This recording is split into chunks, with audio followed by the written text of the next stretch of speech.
Black and white photography is timeless and never goes out of fashion. Since its inception, there have been many different chemical processes used to create different effects. Daguerreotypes, cyanotypes, and sepia tones are but a few of these historical processes. College students experimented with household bleach, food dyes, and watercolors to dye and tint photographs. Today, photographic manufacturers have a variety of toners to enhance black and white photographs. Our high school photography 2 class of 9 students experimented with manufactured toners using a different process each day. The toners come in liquid and powders and have different effects, some of which are difficult to predict the outcome. Our photographic assignment was to create a black and white print in each of the following categories: abstract, landscape, motion, reflective surfaces, and self-portrait. Students could use any toner in any assignment. The images you are looking at right now are images from the internet using toners. Halochrome silver toner was our first toner, and it is one that replaces dark areas of a black and white print with a silver or burnished look.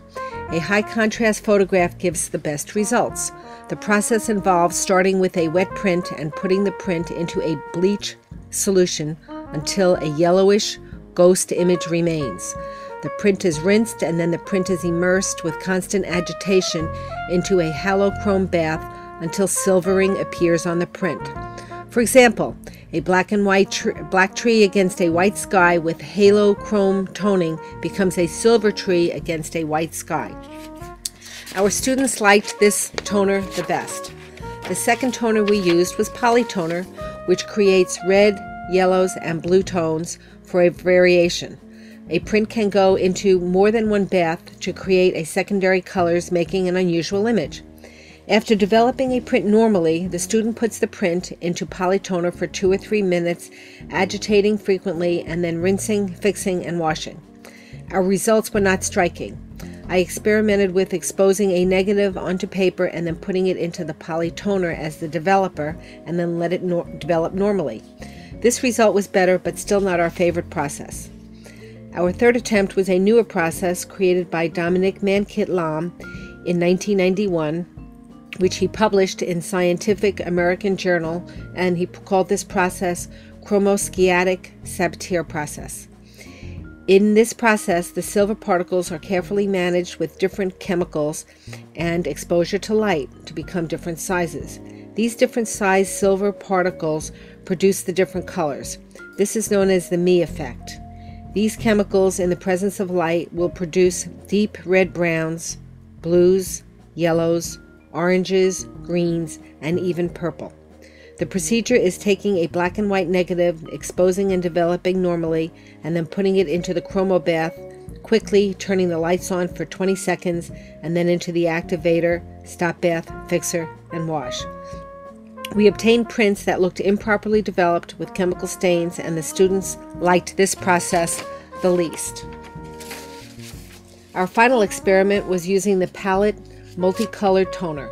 This process included 4 toners: titanium yellow, vanadium yellow, red, and blue, which can be used individually or mixed by using a split toning technique, which combines to produce a vast range of hues by using the theory of the color wheel to mix colors. For example, yellow and blue makes green. Yellow toning first and then blue toning creates a yellow-green tone. Toning times will vary the depth and strength of the color, and a quick rinse between each toning bath is important. The procedure involves placing a print into the color toner and agitating gently until the desired effect is achieved, and then rinsing and drying. There are many variations that we could employ using this process, but I kept it simple. Some students used a single bath, obtained rich colors. Other students performed a split bath, while others performed selective toning using a paintbrush and an eyedropper and achieved success. We liked this process but felt we needed more time to experiment with split toning. Did you notice from the images in the film that I coded the chemistry by using white computer paper with big letters stating the type of chemistry and the procedure? I also matched the trays: red toner in a red tray, yellow toner in a yellow tray, and blue toner in a blue tray, and also a white tray for water to help avoid any confusion. These prints are the students' successes. Do you have any favorites? They seem to take on an artistic look since they appear to be neither black and white or color. Each assignment addresses literacy.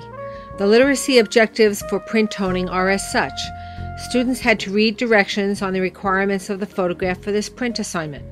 Students also received a student information sheet on the history and how to use each of the different toners. It became obvious during the print toning in the darkroom who had read the information sheets and who was prepared. Students at the end were required to write a reflection essay on this assignment. Students were graded on a rubric addressing art standards as outlined by New York State, class participation, and how well they followed directions.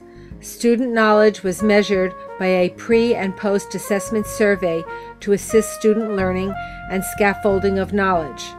Students enjoyed this unit on print toning, and here are a few of their comments. Oh yeah, print tinting, yeah. I love toning my prints. I love toning my prints. Toning's awesome. They came out so cool. They're really experimental, and I love it. I love the total experience, and I can't wait to do it again.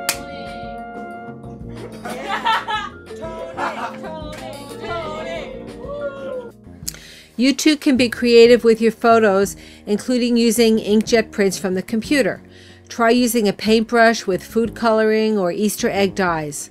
Once you've applied it, it cannot be reversed. Remember, there are no mistakes, only levels of success. I hope you enjoyed this movie. Thank you.